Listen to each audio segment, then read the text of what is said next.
let's see.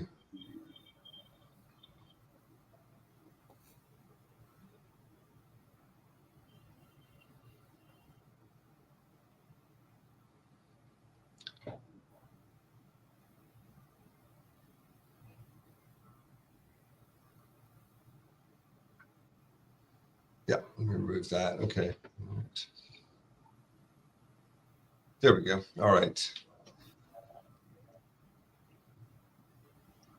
Okay, let me just put you guys off to the side for a moment and see you in a minute here.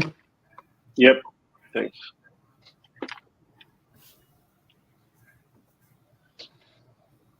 All right, just getting started. First of all, thank you for joining our webinar today.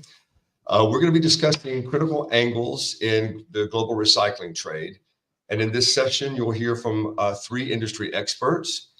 They're going to discuss their panelists. They're going to discuss and share their lessons learned and provide their insights on how they manage risk. So starting off, I will make a quick round of introductions of the panelists themselves. One moment. So Manoj Sharda is with Triple M in Canada. He's a business development and international trade expert with over 17 years of experience. He focuses on procurement, sales, and contract management. He's currently the director at Triple M, and he manages the exports of metal scraps, ingots, finished products all across North America, South America, Europe, and also Asia. In addition to this work, he's also written for recycling magazines. He's presented at conferences. He's also represented Triple M at major conventions like BIR, REMA, MRAI, and he's actually an active member of the trade committee at REMA currently. So we welcome Manoj Sharda. Neil Shaw is with GDB International. He is the head of business development since 2010. GDB International is one of the world's largest recyclers and leading recyclers. They founded in 1993, if I'm not mistaken, and they deal in paper, plastics, paint, and metals. Neil handles all these commodities and many others for the Indian recyclers. He was in the past an MRA board member of plastics recycling and represents GDB International in various associations like the BMR, REMA, and MRAI. And our third panelist is Chirag from Jane's Metal Group. He is a trader specializing in sourcing scrap from the U.S. market for their production facility in India. He spends part of his year in Asia growing Jane Metal's supplier base there, just recently learned. And he's been with the company for 3 years, directly maintaining connections with suppliers globally. His expertise primarily revolves around non-ferrous commodities such as lead, copper, and aluminum. So we welcome all 3 panelists to our discussion today. Before we get started, I'd like to thank our sponsor. So this webinar is sponsored by Davis Index. Davis Index plays a crucial role in the metals industry by providing essential price benchmarks on base metals, recycled metals, steel, and secondary alloys. While many of these materials aren't really listed on traditional exchanges, they significantly influence global trade. With over 1,400 proprietary price indices, Davis Index offers invaluable insights that help businesses like yours navigate the complexities of the market. We're grateful to have Davis Index support for this webinar and their commitment to helping our industry thrive. Thank you very much. And lastly, before we get started with the panel discussion, I would like to make a special announcement. TradeFox will be offering Davis Live on our platform starting on Tuesday of next week. So Davis Live is Davis Index's new product offering, which will be available next week. It is the light version of their full product. It offers live pricing on ferrous, brass, aluminum, stainless, lead, zinc, copper, precious metals, even shipping and freight. So these live exchange fees are critical for anyone that is involved in global recycling trade in general. So this provides essential data to navigate those markets effectively, and they will support you making informed decisions, enhancing the trading strategies as well, and enabling effective market analysis. So also, I must mention as well that there are insightful articles. So in the full product, you do have a news feed and articles that are put together by Davis Index team. Those are also included in the subscription with Davis Live. So it's quite a deal. It's for 1 year. It's available through TradeFox on a discounted price of $5.99 per year. It will again be available live starting on Tuesday. So if you can't wait till Tuesday and you want more information, you can drop us a message or send us an email to support@tradefox.co. Otherwise, you'll be hearing about it certainly very soon. So let me bring our panelists into the chat here. So thank you guys very much for joining. It's nice to have you here today. Thank you, Chris. Thanks. So I think this conversation is about due diligence, and of course, having a thorough due diligence in place is absolutely paramount when trading internationally. I used to also operate a trading company for 7 years. Learned the hard way. Once the deal goes wrong, it's so difficult to fix the problems, and it's very time consuming. It's very costly. So due diligence is all about like making sure that you're not barging into a deal or into a trading relationship that could potentially go south. So during the next 45 minutes, we want to learn from you guys. We want to understand the processes that you have in place to avoid these mishaps, not only at the beginning, but also during the trading relationship as well. You guys have been at this for quite some time. You have a lot of institutional or knowledge within your companies as well. So would love to hear from you guys how to remain diligent through the trading process and also how to avoid the pitfalls in the beginning. So before we get started, I just want to also mention that we will have a Q&A session at the end. So if anyone in this watching this webinar has a question, you can put it into the chat in real time while we're discussing, while we're going through the webinar. And at the end, we'll pull the questions from the chat. So go ahead and pop them in there. Be sure to mention who you want me to address that question to. So let's kick this off. I thought it'd be good to start with a couple of stories from you guys, actually. I'm always interested to hear critical steps in a company's due diligence process that's helped them to avoid running into problems. These are the good stories. And Manoj, would you kick it off for us? I'd like for you to share an example from your company of how, because I've seen your due diligence processes, and thanks for sharing. It's rather extensive and it's very sharp. But give us an example of how this process has helped you avoid problems with a new trading partner that you've worked with. Sure, Chris. Thanks once again for TradeFox and you entire team for wonderful work you have been doing for industry. So coming out of experience, we had incidents where we had a very tried and tested, vetted customers, which we were trying to develop from Latin America. And the references and all means, I would say the initial parameter checks were everything perfect. The numbers that were shown on calculator, we thought, okay, why don't we try to materialize these numbers on paper? So we decided to travel down over there. While arriving at the yard location, then we came to realize that, okay, the things shown while discussion and things on ground reality, it was altogether different. The loading capacity, we were told of say 400 to 500 metric ton a month, which was looking on the infrastructure present, looking on the staff, employees over there. That seems altogether different. And slowly after staying there for a week, I would say we were able to realize that even the profitability numbers which were shown, that was not even available and that was not even matching with the numbers shown on the discussion point of view. The biggest red flag we had while having a means investigation and check on the customer, the expense level they were trying to do to entertain their suppliers, that were totally in mismatch of what they were earning even on monthly basis. That was a big red flag that, okay, it was more like they are trying to influence customer to get the business done, because the stake was 100% upfront before even the container gets loaded. Okay. So we wanted to have that due diligence, and then later we realized that it was more like digging one pothole to fill the another one. And after some times we came to know that, okay, the company went bust. And how did you gauge that their supply capability once you got there? What were you looking for that let you know that there's no way they can load 500 metric tons a month? See, the biggest thing was that when you are dealing with bulky items like ferrous, you need to have a space, you need to have instruments, you need to have manpower resources to load the containers.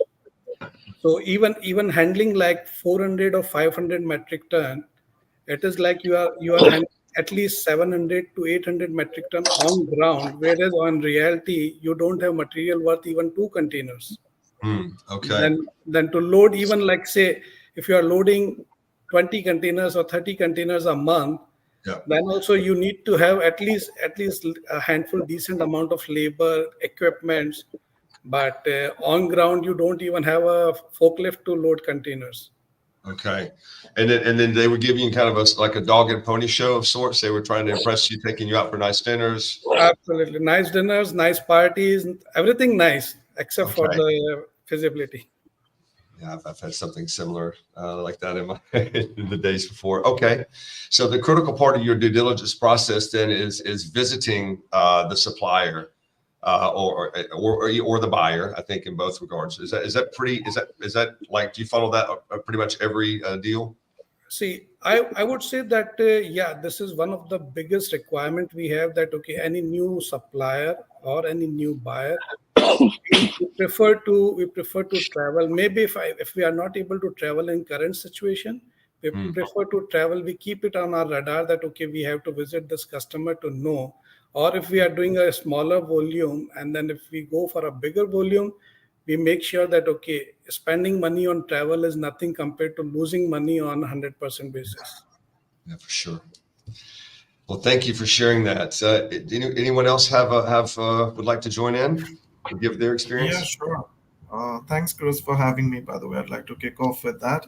And to add to what Manoj was saying, we at Jane Metals, we have a pretty simplified, KYC process is what we call it before onboarding a new client. We've tried to keep it simple rather, but these things really aren't. And yeah, one of my experiences was with an American client, and I had visited them, made sure that the volumes they were promising, which were pretty significant, were actually there on ground. Right. And we, usually along with that, tend to run a credit check. So we did that, which came out good. But when we moved towards the further into the process and actually tried doing business, we did a quick market reference check, and we noticed a bunch of like red flags there. So favorable payment terms, favorable credit, and material available. But thank in some ways we're thankful that it's a small industry where people know each other and Hmm. are mostly rather helpful. And it so much is in line with what you're doing at TradeFox, but we did a much simpler version of that, and it still did help us, and we were able to avoid a potential issue there. Well, walk us through the market check. Like, what does that look like? What are you doing during that process? Because it seems it's obviously very important.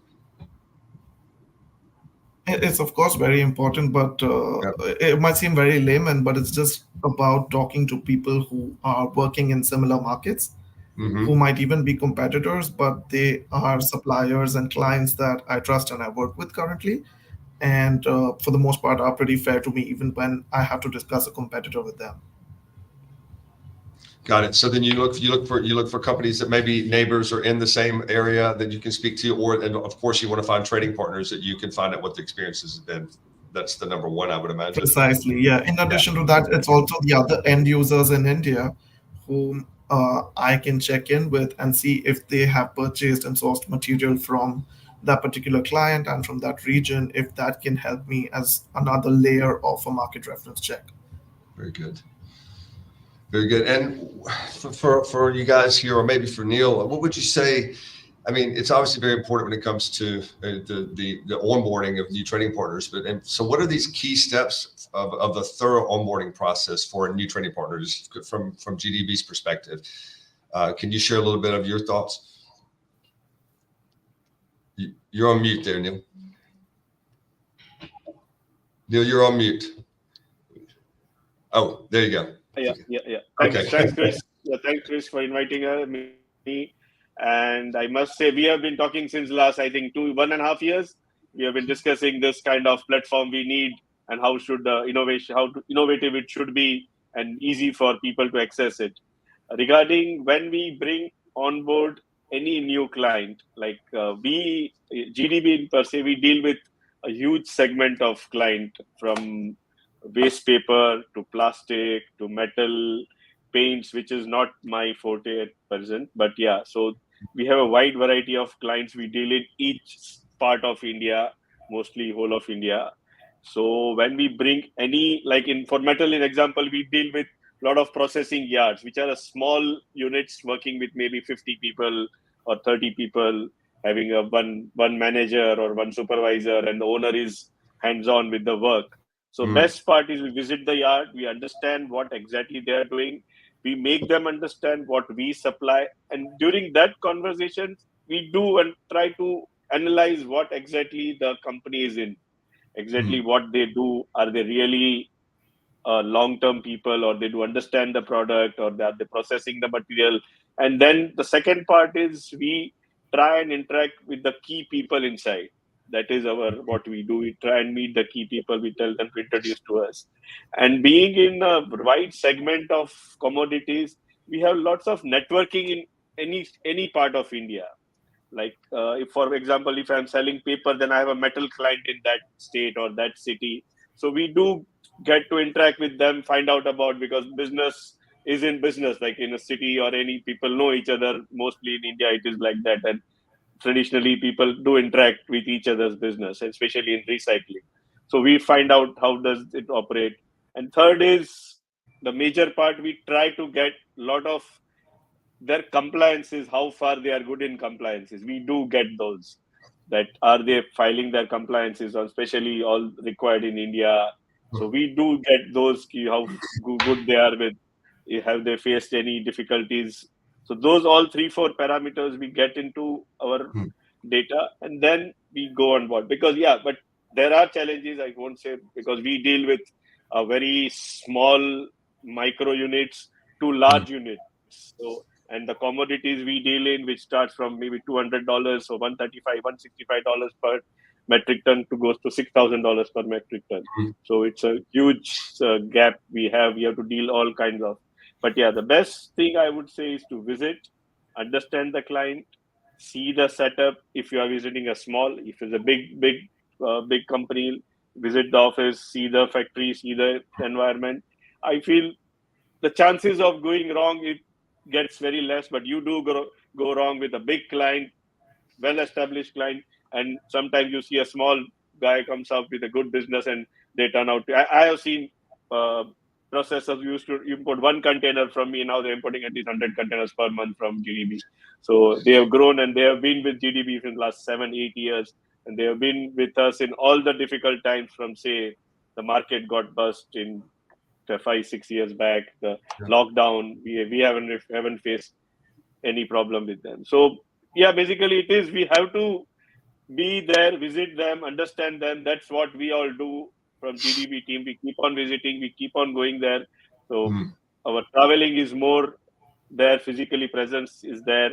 Even if they have some issue with the material, we avoid third party hiring, we go there directly, we solve the problem, we sit there with them for a few days, understand so that way the relationship has become stronger and stronger since so many years. So by God's grace, we have been doing nice with our clients, and we have been there for them, and they have been there for GDB for, like, say, maybe GDB has not lost account since, the percentage you say, we have lost account 5%, 2 to 5% in last, since we have buyers since 1995, 1996. They are with GDB.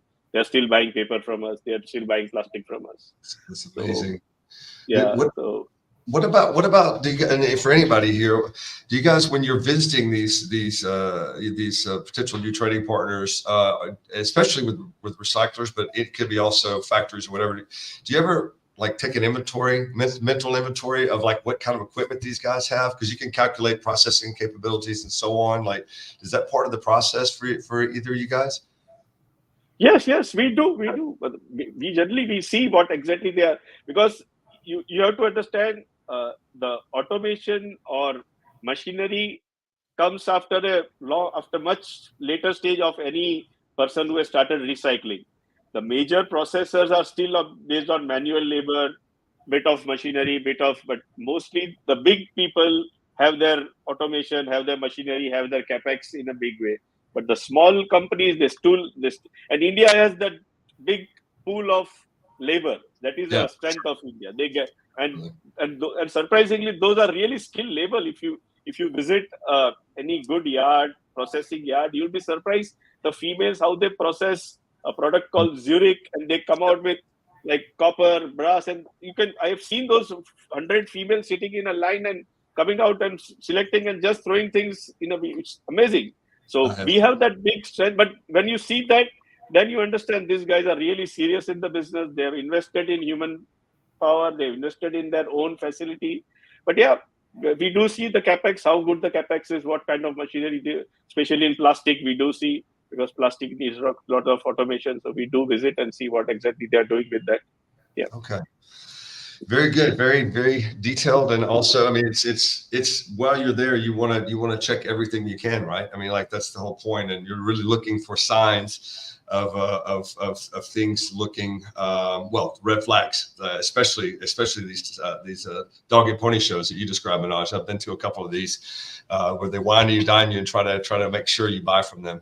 So, so we've talked about like these are very thorough checks. This requires a lot of time. So now that makes me think, or I guess the next question I have is, what about sometimes you're running out of time. Sometimes you need to make a judgment call. Sometimes you don't have the amount of time that you'd like to have to make a decision. Maybe you guys have a comment about what your approach is to making these quick decisions. I mean, how would you approach that? Maybe Chirag or Manoj, either one. Yeah, sure. So basically what I feel that, thanks, Chirag. So I feel that, okay, yeah, we are sometimes stuck in a critical situation where we have to take a quick decision, and especially when dealing with Asian customers, the common window we have is in morning 3 or 4 hours when it's evening time in India or Korea, and it's a morning working time, and we have to take a quick call that whether we have to make a sale or not. But still, we never take that pressure fully. I prefer to go through our inner circle, what we define, where we have, like Neil said, that, okay, our connections, we call it more like our inner circle, where we have much more comfort zone. Mm-hmm. Until and unless we are able to get a positive vibe for the new customer, I'm very, very much happy to lose the business, but I won't be doing business until unless we are comfortable. Okay. We might be going through social media, we might be going through companies like TradeFox to scour for any red flags over there, or to go through any something which is available on means, I would say, the internet today, or even the import data, or even the volume they have done on like previous couple of years, what is the volume of business they are doing. Based on that we decide. But yeah, many times it happens we lose the business, but we are okay rather than losing couple of percentage than losing the entire money. Right, Chirag, you were about to jump in. What kind of I hate to say shortcuts, but what do you do when time is of the essence? How do you approach that? Manoj put it very well. That's basically the essence of it. But if you have to put it more in terms of a step-by-step process, if I'm skipping one of those steps, it just puts a little more stress on the others, where I would pay a little more attention to what's in the credit report I'm looking at, what are my market references looking at.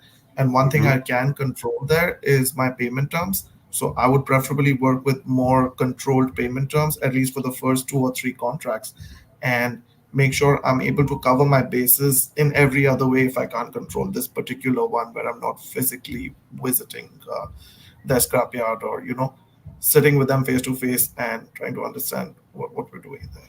Very good point. So you adjust the terms a bit, and if somebody's pushing the clock and you need to make a decision, then you put yourself you lower your risk by modifying the terms. And if they take lower it as much as possible. Yeah. But what Manoj said is captures it really well, that I would never take a risk that big if I'm not quite sure. But still, these are other ways I would probably mitigate it. Okay.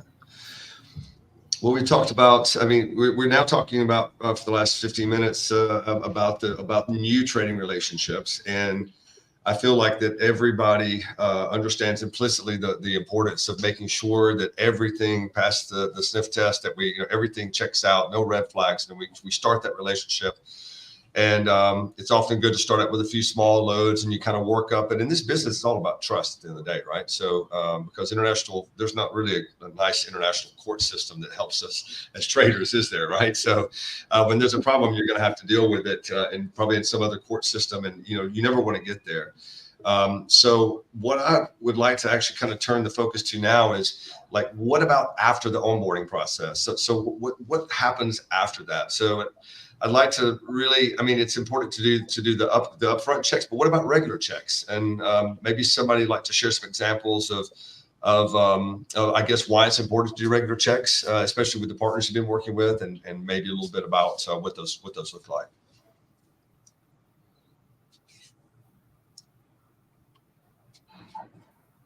I think Neil's trying to. Yeah. Okay. Yeah, what like you said, you asked about ongoing business, right? Ongoing business, regular checks, right? Mm-hmm. Yeah. So that is it's the same thing. We have to go there. Even if it's ongoing, we need to speak with them, understand, and it's same, Chris. It's same. Even if it's a new client, old client, we have to visit, understand continuously. It's an ongoing process. I cannot be just sitting that okay, now this account is doing well. I should not be alert on it. Yeah, I have to be more alert, more understand. Maybe I would say more understand if they require anything more, or we can add on, or we need to see what exactly. So it's an ongoing process. I have not said, I cannot say that if my client is 8, 9 years, 10 years old and I'm just, okay, relaxed and the business is ongoing. No, it's the same. Tomorrow I'll be again speaking with them, or day after tomorrow once I'm speaking with them, I'll be making my schedule if I'm visiting that part of India. So I'll make sure I'll visit them. I'll speak. So it's an ongoing process. In especially in scrap business, it's like scrap, it is scrap. So it's not same every time, even if the same commodity. So there is always a challenge of it because it's not manufactured. It's collected and segregated, and then we ship it. So there has always been there. So the scrap business, we have to be with the client. We have to understand each and every client, even if how old, how new. It's same. For me, I don't think so. We can just say that, okay, the client is good. Now we should not be worried about it. And the worried is not a right word. We should be there, understand, we should be upfront, we should be updated what's happening in their business, how are they tackling it, how if they require. So yeah, so that is what it is. So speaking with. So you're staying, you're maintaining that relationship, you're investing time in it, you're making sure that you yourself or somebody else is on the ground. So you're in contact with them, I guess, also regularly. And a lot of that sounds like just, part of that always for me was maintaining the relationship itself between two people that have developed a layer of trust. But I think it sounds like, and I don't want to fill this in for you, but let me ask the question. Is part of that then also checking to see what the ground looks like what's going on, like how much material or product or processing or is machinery broken down, or are the people still there? Are you going there also to lay eyes on the business repeatedly, just as a check, as well? Is that part of the point? Yep. Yeah. That is one of the part of the point. And maybe we, if we are there, then the client becomes more open with us. They try to share their plans with us, that we are going to do this capex. How can GD be part of it? Should we plan our next product line or next segment with you? So there you are being part of that business as a part of their supply chain. So there we do tend to be. If you are there, then you are there with them. If you are not there, they might be. And the best part of the scrap business is what I have understand is there is not, the competition is not there between two suppliers. I have not seen that cutthroat. There is nothing like that. Even two suppliers are there. There is nothing like that. People tend to share their. We share our experiences. We share our references to our core competitors, and it's the same way with other our buyers also. So if you are there, then they might say, okay, one of my friend is putting up a plant. would you like to visit them? He's putting up a similar kind of facility and can. So this I have seen. People don't tend to go adverse or go against that somebody's putting it, because the market is so big. Maybe that's why, or people are not worried. So same way with the supply, or same way with the end users. So that's, if you are there, then you tend to get new business with through them, or even their business you can add on while there, or you can give them some ideas. Okay, now you are doing this. Let's start with this because you have a facility, you have a place to start add on. So that way, that all helps when you are there on ground with them. So Wow. that is what I can surmise on. So it's checks and if we were looking at it purely from a due diligence, like ongoing perspectives of just trying to stay on top of risk, actually what you described is building the relationship, which is always an asset that pays back in troubled times. But you're also out there because you're spending time with them and building that relationship. You're even seeing new business opportunities come out of it. So it's actually like it's three benefits in one, basically. So you're going to recoup the cost of these in-person visits and relationship building in three different ways. The cost of visiting is nothing compared to the business we generate. It's nothing. Absolutely. It's Absolutely. nothing. It's all the investment we do. That is the investment we have to do. It's nothing. I don't think so. Like Manoj said, visiting is nothing. You have to. If you don't do it, unless you can do it through your other way of communication. But if you can invest in visiting, ultimately it turns out to be not much of a big investment or much money. If you talking monetary terms, is nothing. It's hardly anything. The business you can generate in long term with them, or you can be saved from not getting the business into. The other way, if you look at it, so if you the other way, the money you spend to visit there and you save the money, like Manoj said, he visited Latin America, so they save the money by just traveling there and getting into a big trouble. So that's what it is. Both side of the same thing. Either you save or you make some money. Yeah. Well, I'd like to hear from you, Manoj. I'm curious what the biggest lesson that you have learned, put you on the spot now, even after doing some level of due diligence. So you've done your checks and everything is done and it looks good, but then something goes wrong. And out of that, what's a lesson that you could share that you learned that you could share with everyone? Yeah, sure, Chris. So I would say that no system is foolproof. And even if you grade your customer today as an A-rated customer, you cannot confidently say that that customer will remain A-rated even for next 1 decade or 2 decades.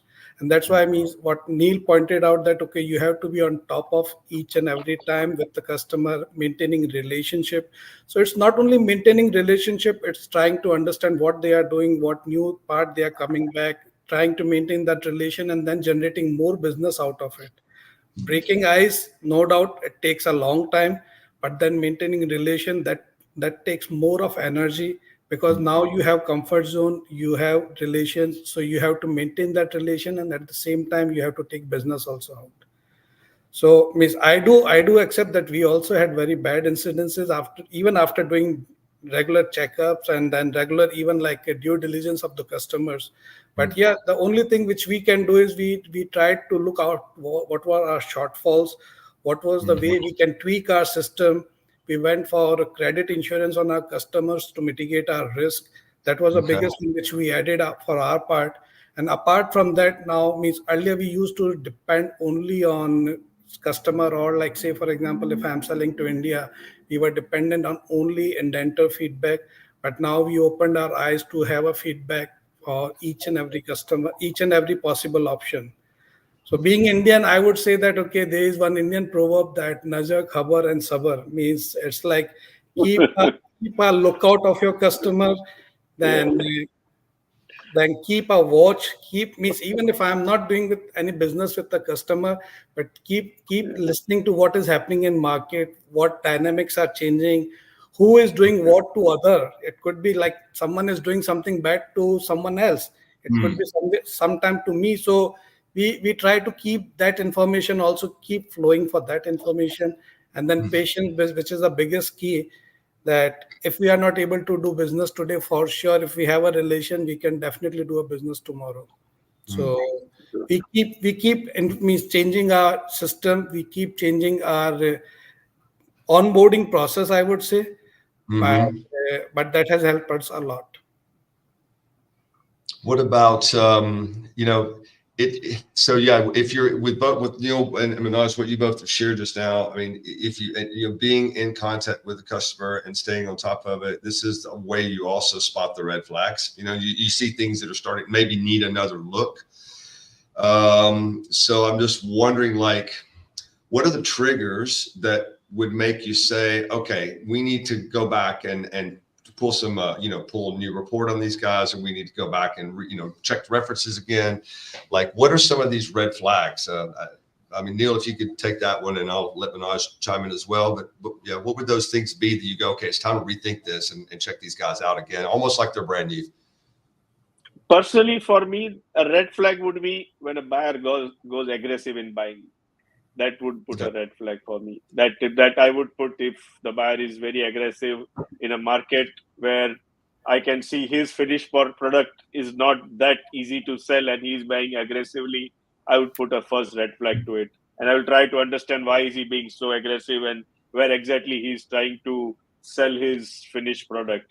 And yeah, that I should mention. We do keep a tab. We don't do any kind of finished product, but we do keep a tab of all the finished product which our commodities end of the day they are selling.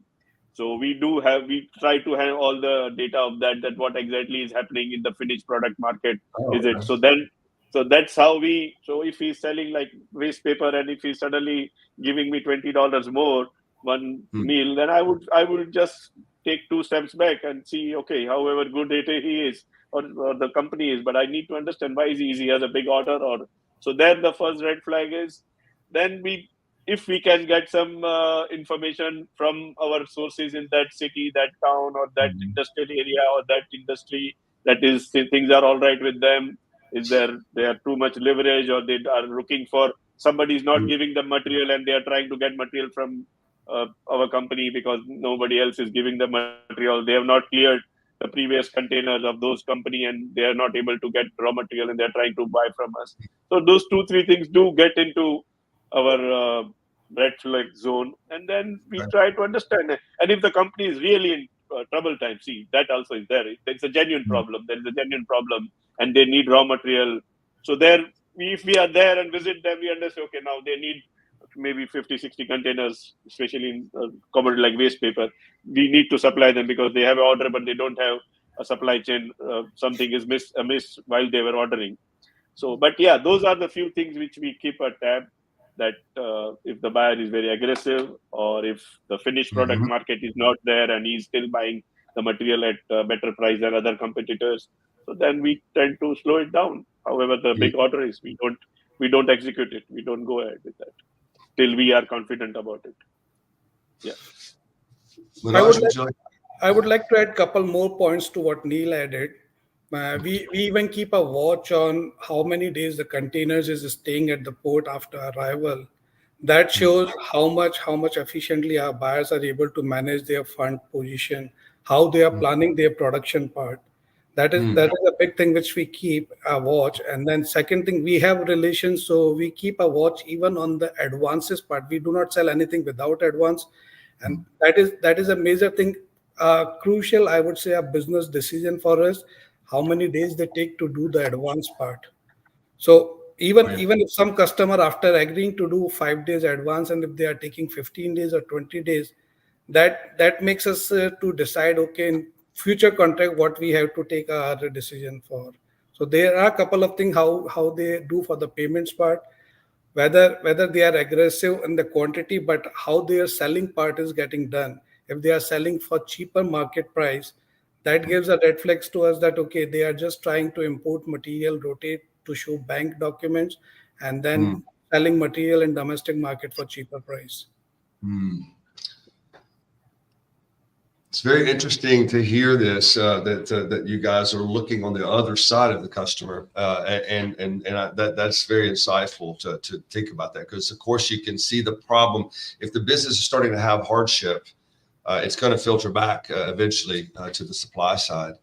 And also one thing that I observed in my days as a trader is that people make bad decisions because markets move against them. You call it a bad decision, but nobody has a crystal ball at the end of the day, right? And there's a measure of risk you have to take. And sometimes the trader, in our case, the trader would have access to information that the supplier doesn't have. I know this morning when my partner wakes up that when I pick up the phone, he's like, you need to buy right now because market prices are up in India. And then I go out and I buy on that information, and maybe that catches the supplier who didn't hear this for a couple of days off guard.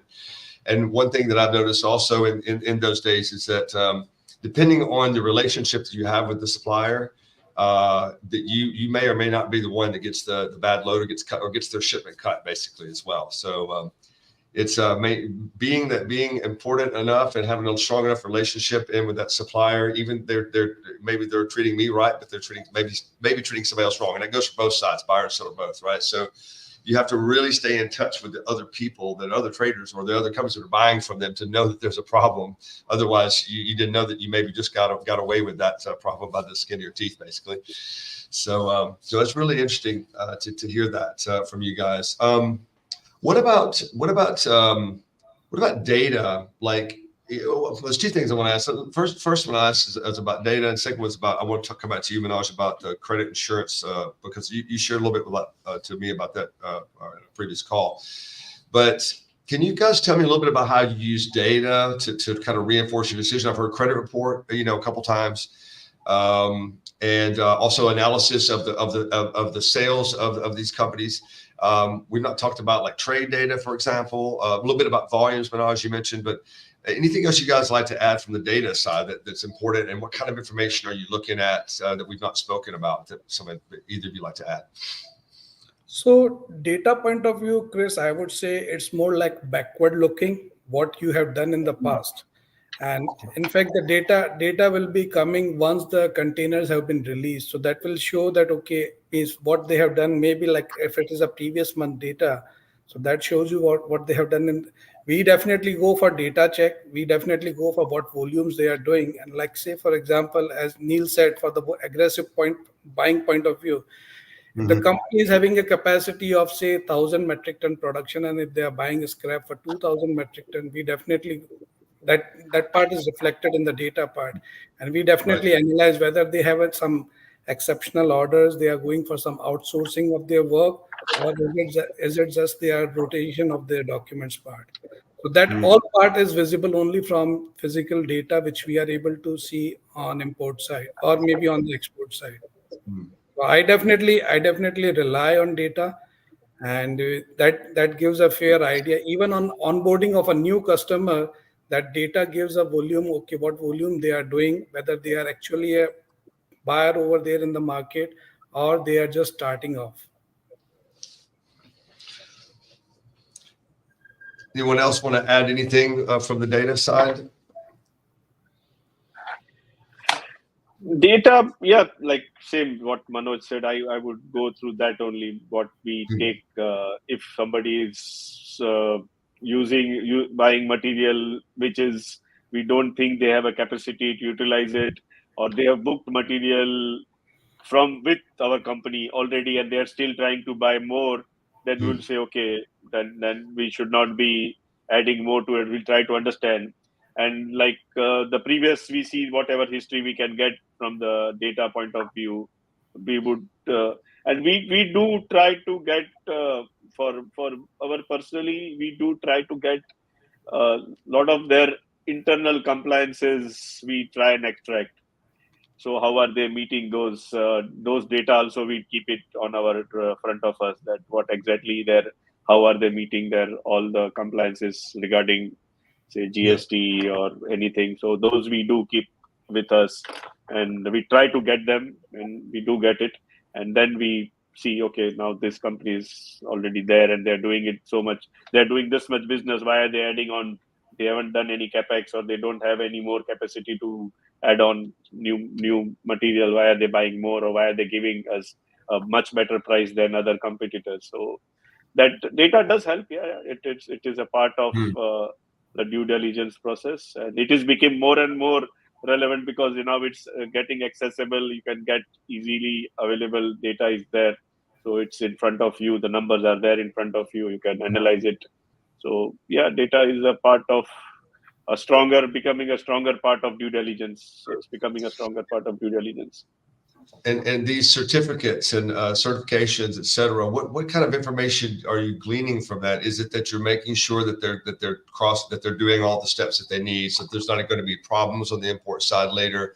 Because I've heard some horror stories where things don't get cleared from customs because checks aren't there, or are there documents that provide a lot of information about, I don't know, some other details, volumes, or anything else? What do you glean from that?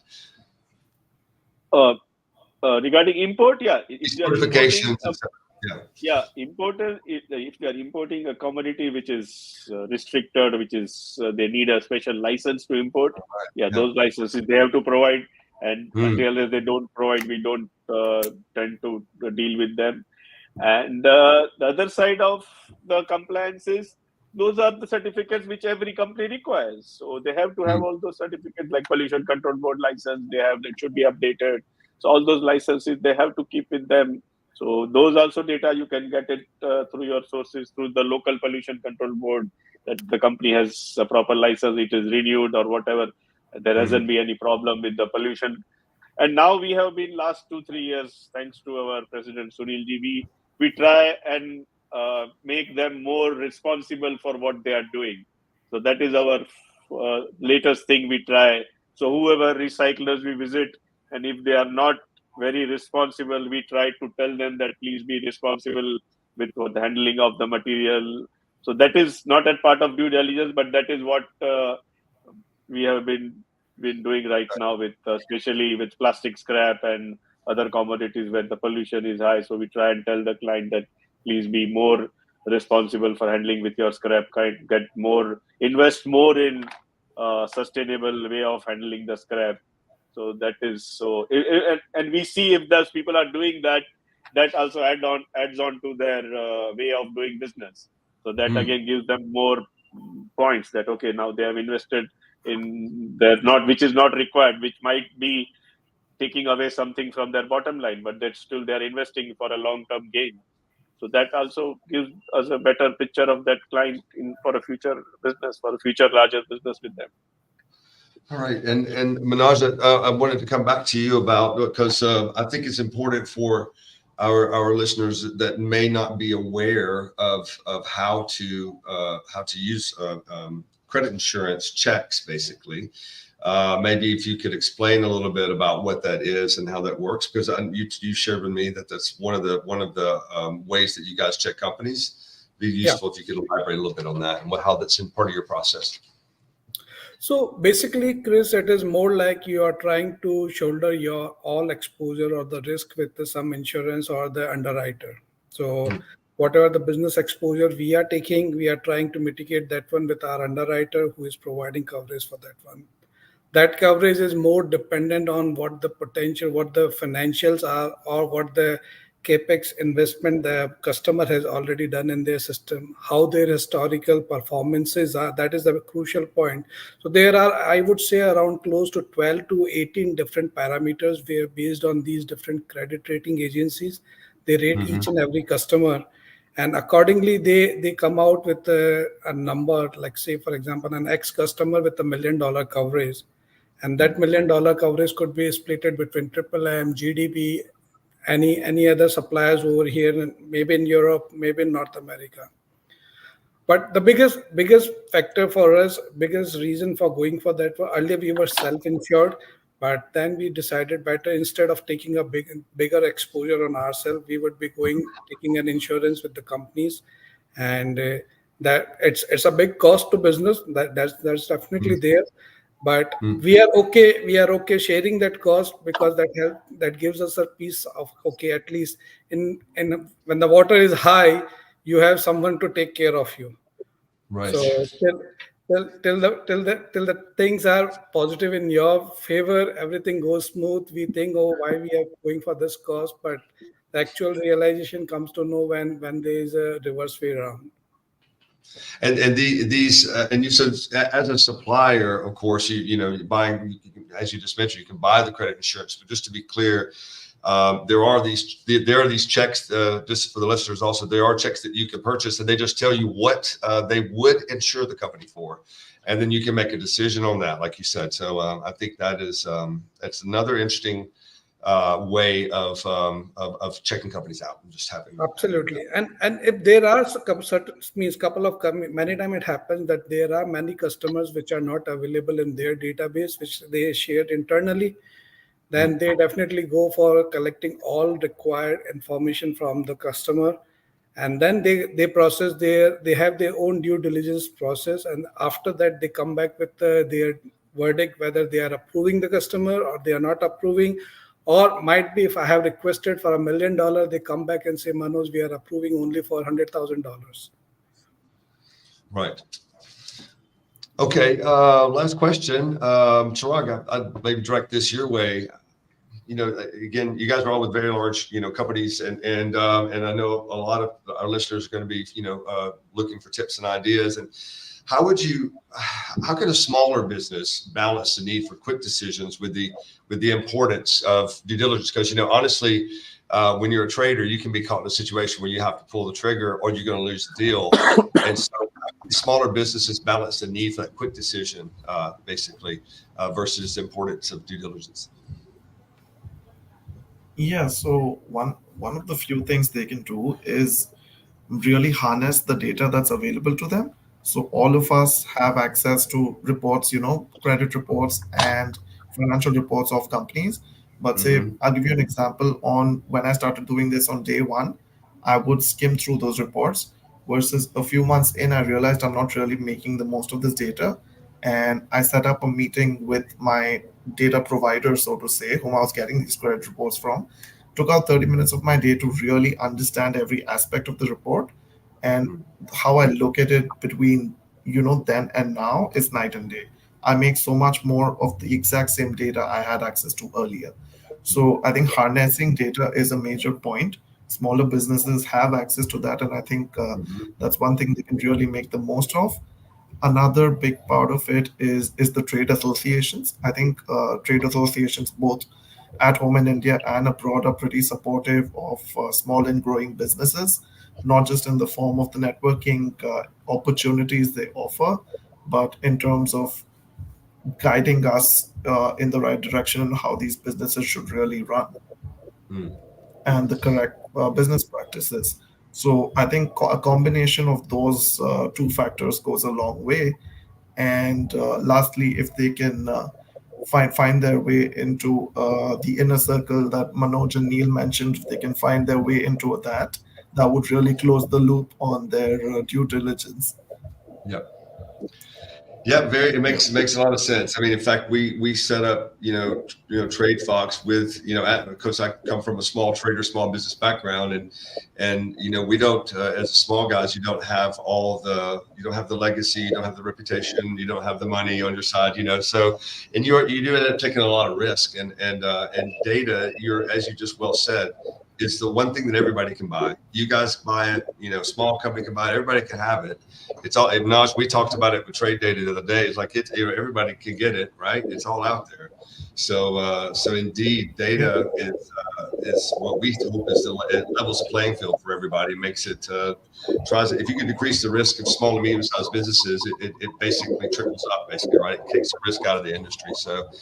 So that makes, I appreciate your answer, Chuck. I think that's a really, really great way to round up our discussion today. Chris, I would like to add one thing over here. Please, yeah.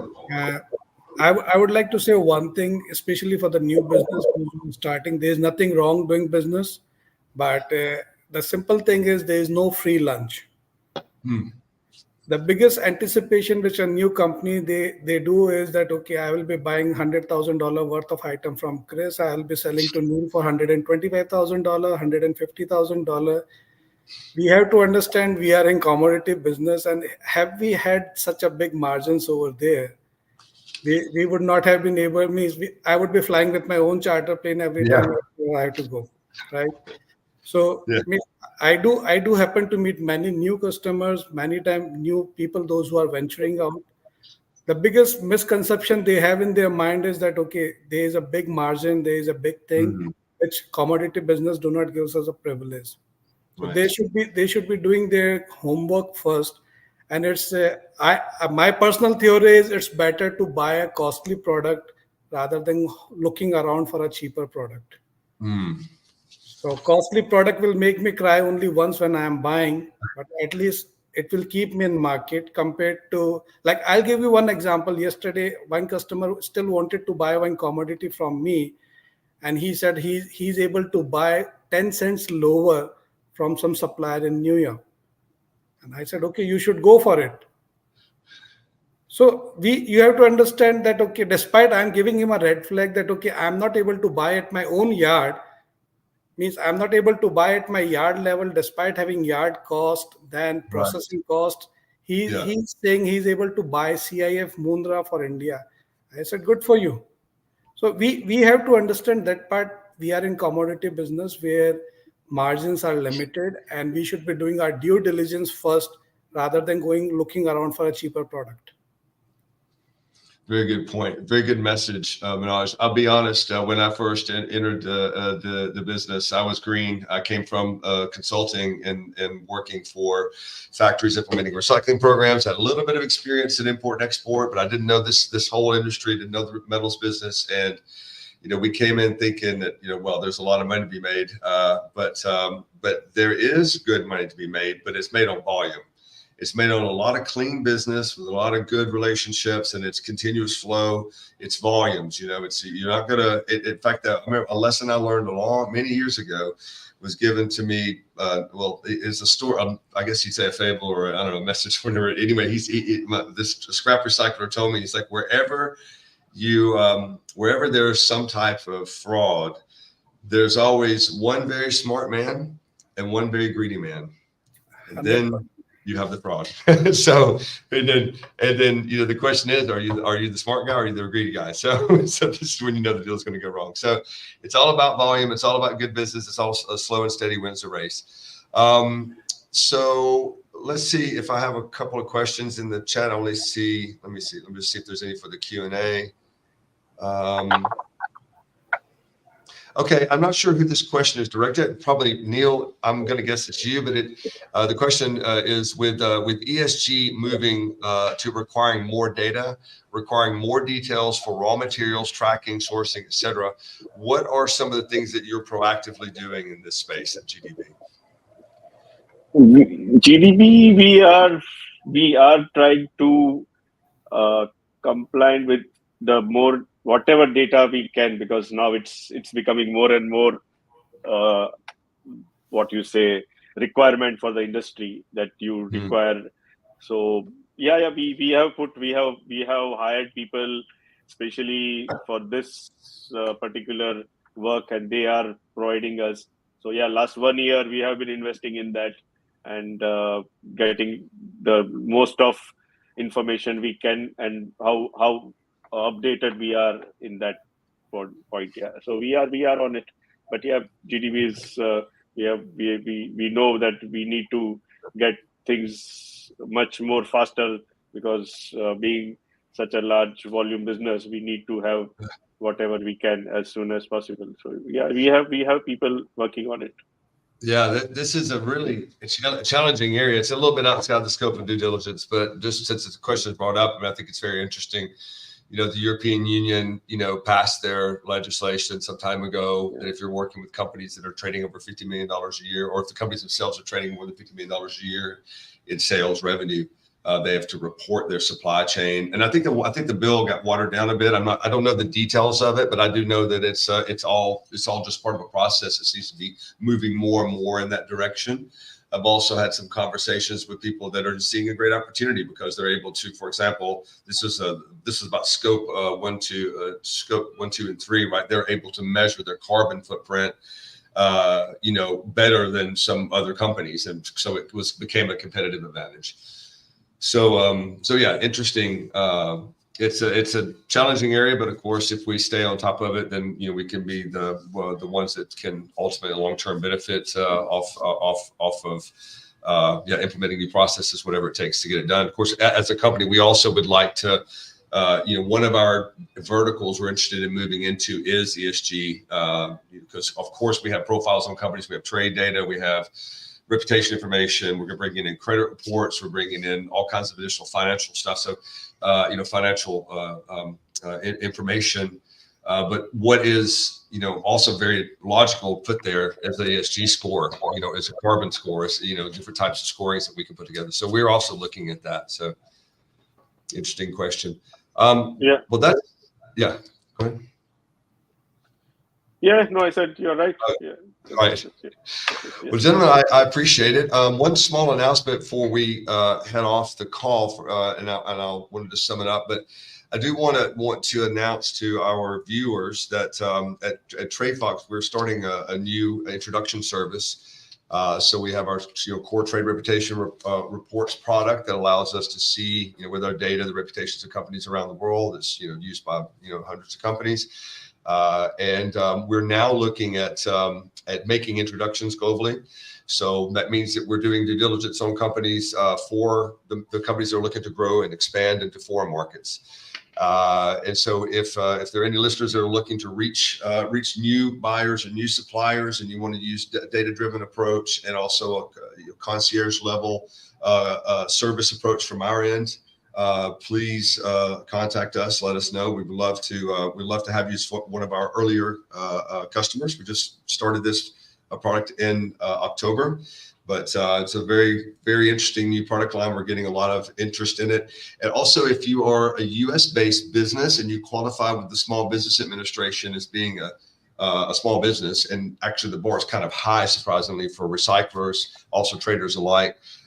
We are able to, through a partner that we have, help companies pick up grant money from the U.S. government for expanding exports. So we can potentially cover or help you cover all the costs for that service as well. So please reach out to us if that's something of interest. Little product plug there from my side.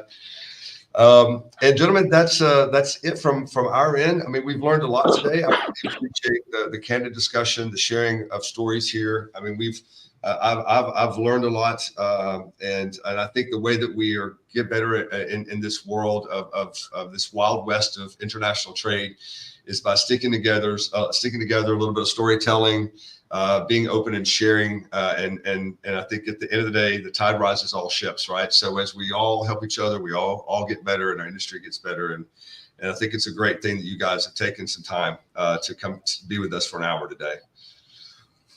So, true, very true. Trish, thanks so much. Thanks so much for having us. Yeah, it was nice. It was really pleasure. Thanks for having us, Chris. Especially. Absolutely. Yeah. Absolutely. My pleasure, guys. Have a great evening, Manoj, a day to you, and we'll all speak very soon. Sure. Okay. Thank you. Good day. Bye, guys. Thank you.